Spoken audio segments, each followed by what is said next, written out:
Selamat petang kepada Pak Ardian dan rekan-rekan semua. Perkenalkan kami kelompok 10. Hari ini kami akan mempresentasikan mengenai membran teknologi to remove CO2. Perkenalkan nama saya Amsen Lady Grace dan berikut teman-teman saya ada Eustacia Aurelia, ada Alexander Manik, ada Salsa Bila Sandra dan juga ada Farah Fabiola. Berikut merupakan introduction terhadap materi kami. Jadi pada tahun 2014, konsentrasi dari CO2 sendiri sekitar 40% lebih tinggi daripada pertengahan tahun 1800 dengan tingkat pertumbuhan rata-ratanya 2 ppm per tahun. Dan studi dari MIT sendiri menunjukkan bahwa penggunaan batu bara diperkirakan akan meningkat pada tahun 2050, di mana yang merupakan salah satu faktor dari tumbuhnya konsentrasi CO2. Dan CCS sendiri dianggap sebagai teknologi yang menjanjikan karena mampu menyerap CO2 sebagai sumber emisi yang besar. Nah, CCS sendiri dapat menangkap CO2 dan dapat dikompresi lalu diangkut untuk disimpan dalam formasi geologi, lautan, mineral karbonat atau digunakan sebagai bahan baku untuk proses industri selanjutnya. Nah, unit penangkapannya itu tuh dibagi dari berbagai macam dan salah satunya adalah pasca pembakaran. Dan di pasca pembakaran itu ditempatkan setelah sistem pemurnian dan untuk mengurangi kontaminan sebelum penangkapan CO2. Jadi pasca pembakaran ini juga bisa memanfaatkan teknologi adsorpsi, pemisahan membran, dan CA looping, dan juga fraksinasi kriogenik. Nah, adsorpsi menggunakan MIA adalah salah satu teknologi yang paling advance pada saat ini untuk diimplementasikan pada CCS. Namun sifatnya yang sangat intensif energi, sehingga mendorong penelitian untuk mencari alternatif. Dan alternatif yang dibutuhkan adalah pemisahan yang lebih yang memiliki dampak lingkungan yang lebih rendah dan juga energi yang lebih rendah. Baik, sebelumnya perkenalkan kembali, nama saya Alexander. Di sini saya akan menjelaskan sedikit terkait kira-kira dari proses CO2 capture yang tadi sudah dijelaskan dengan membrane separation itu bagaimana. Jadi di gambar sebelah kiri itu adalah basic proses dari proses separasi dengan membran, di mana di sini biasanya digunakan pada proses after pembakaran atau post combustion, di mana kita juga sudah mengetahui bahwa hasil dari pembakaran itu menghasilkan gas CO2 dan gas CO2-nya ini diharapkan untuk berkurang gitu sebelum nantinya bisa dilepaskan gasnya. Nah, jadi untuk unit-unitnya yang pertama itu adalah wet scrubber. Jadi dari flue gas yang masuk itu akan melewati alat wet scrubber di mana di sini akan mendinginkan gas buang karena menyesuaikan dengan kondisi operasional dari membran separasi itu. Setelah itu ada gas kompresor di mana di sini tujuannya untuk menaikkan tekanan parsial pada bagian feed. Nah, mengapa kita perlu menaikkan tekanannya? Karena kita ingin menaikkan perbedaan tekanan antara dari kondisi feed dan juga nanti per met. Di mana dengan perbedaan tekanan yang tinggi diharapkan nanti banyak gas-gas CO2 yang melewati membran sehingga banyak juga CO2 yang tertangkap. Nah, untuk membran modulnya ini pada gambar di tengah-tengah itu akan menghasilkan dua jenis aliran, di mana yang pertama itu ada gas permeat, di mana kandungan CO2-nya ini lebih banyak konsentrasinya. Nah, jadi gas yang permeat ini adalah gas yang berhasil melewati membran.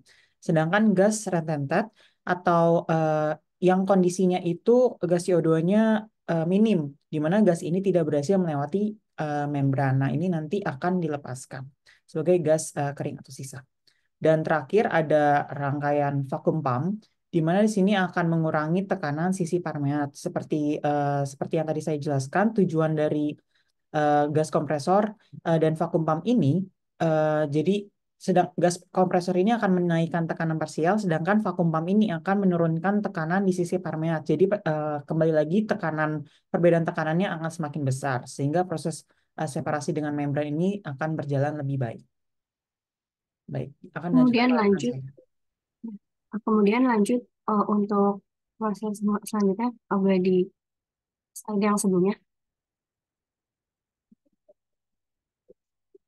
Oh ya, jadi untuk prosesnya ini ada yang kedua ada two step counter flow atau sweep membrane process. Nah, di proses ini, jadi tahapannya itu sweep air akan masuk ke dalam cross flow modul pada sisi permeat dan akan membentuk aliran berlawanan dengan aliran di sisi feed. Nah, kemudian CO2 yang terakumulasi pada sisi permeat akan terbawa oleh sweep gas sehingga perbedaan tekanan parsial CO2-nya ini akan semakin besar. Nah, setelah gas permeat ini bercampur dengan sweep gas, nantinya CO2 ini akan semakin sulit dipisahkan dengan campurannya. Nah, maka dari itu aliran ini akan di-recycle kembali ke boiler dan akan diperoleh flue gas dengan konsentrasi CO2 yang lebih tinggi. Oke, next. Nah, kemudian untuk pengembangan dari prosesnya sendiri, yang pertama ada hybrid system. Jadi di hybrid system ini, dia itu merupakan sistem yang menggabungkan membran dengan penyerapan kimia. Nah, perangkat membran ini dipasang setelah absorber dan sebelum stripper. Nah, untuk keseluruhan prosesnya ini ada tiga tahap, di mana yang pertama itu ada recycle sebagian kecil flue gas yang dialihkan ke gas turbine, kemudian membran selektif CO2 diterapkan secara berurutan, dan terakhir CO2 yang sudah dikonsentrasikan kemudian diumpankan ke absorber, di mana CO2 ini nanti akan diserap oleh absorber. Baik, untuk pengembangan proses selanjutnya itu ada modified two-step process. Tadi dari yang sudah dijelaskan oleh rekan saya di slide sebelumnya, ada proses separasi membran ini dengan two steps, di mana ada dua proses separasi menggunakan membran. Jadi ada membran stage 1 dan membran stage 2. Namun dari proses yang tadi sudah dijelaskan ada sedikit masalah, di mana di sini terjadi pengenceran O2 di dalam burner dalam salah satu prosesnya sehingga mengurangi efisien pembangkitan listrik secara keseluruhan. Nah, maka dari itu dengan modified two steps proses ini ditambahkan membran pemisah udara atau membran air separation untuk melakukan pretreatment pada gas sweep yang digunakan untuk memastikan bahwa CO2 yang dipulihkan dalam membran tahap kedua tidak mengencerkan konsentrasi O2. Baik, sekian untuk prosesnya akan dilanjutkan oleh rekan saya.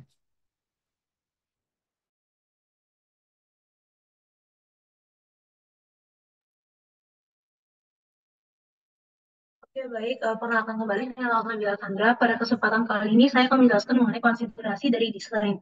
Jadi banyak sekali parameter proses yang dapat digunakan, seperti biaya yang rendah, kemudian waktu operasional yang tinggi, operasi yang mudah, kemudian dari konsumsi energi yang rendah, serta pemeliharaan yang rendah, dan lain sebagainya. Namun, banyak dari persyaratan ini saling bertentangan satu sama lain. Misalnya, diinginkan sistem dengan pemulihan tinggi, yang mana biasanya sistem ini memerlukan kompresor dan dapat meningkatkan biaya pemeliharaan.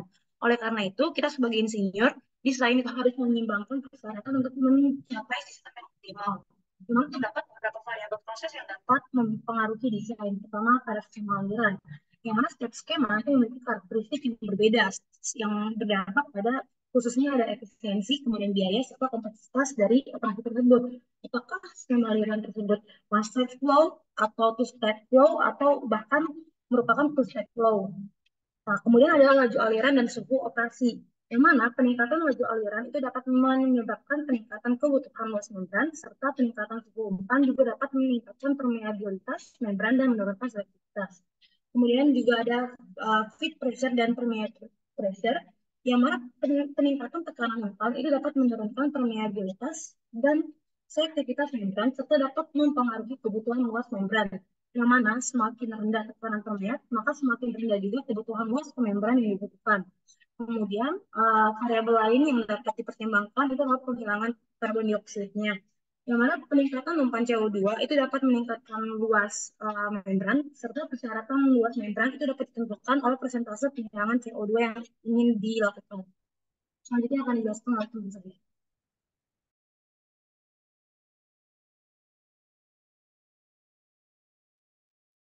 Baik, perkenalkan kembali. Nama saya Estasia Aurel Nugraini akan melanjutkan slide ini. Jadi yang terakhir ini adalah pro dan cons dari penggunaan teknologi membran. Nah, untuk kelebihannya sendiri dapat dikatakan teknologi ini memiliki biaya yang rendah, di mana mulai dari installation dan operational cost-nya itu cukup murah. Kemudian ada operasionalnya yang mudah, jadi penggunaan semua alat itu dapat diotomatisasi sehingga dapat dipantau melalui control room. Kemudian dia juga sifatnya adaptability, tergantung pengaturan parameter prosesnya. Kemudian dia juga ramah lingkungan. Tapi untuk kekurangannya sendiri, dia bisa menyebabkan kontaminasi membrannya. Jadi seiring berjalannya waktu, membran dapat menjadi kotor atau terdegradasi. Kemudian Kemudian konsumsi energi juga dapat dikatakan tinggi karena adanya proses compression dan kapasitasnya ini terbatas untuk aplikasi yang skala besar.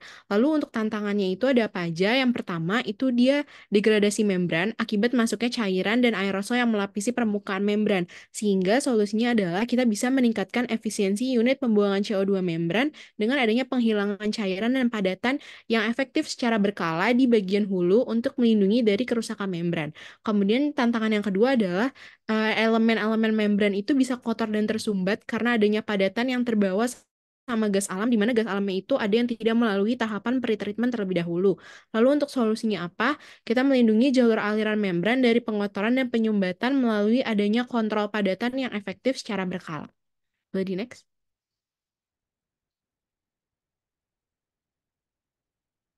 Berikut ini adalah referensi yang kelompok kami gunakan untuk menyusun PPT ini. Sekian dari kelompok 10, kurang lebihnya mohon maaf. Terima kasih.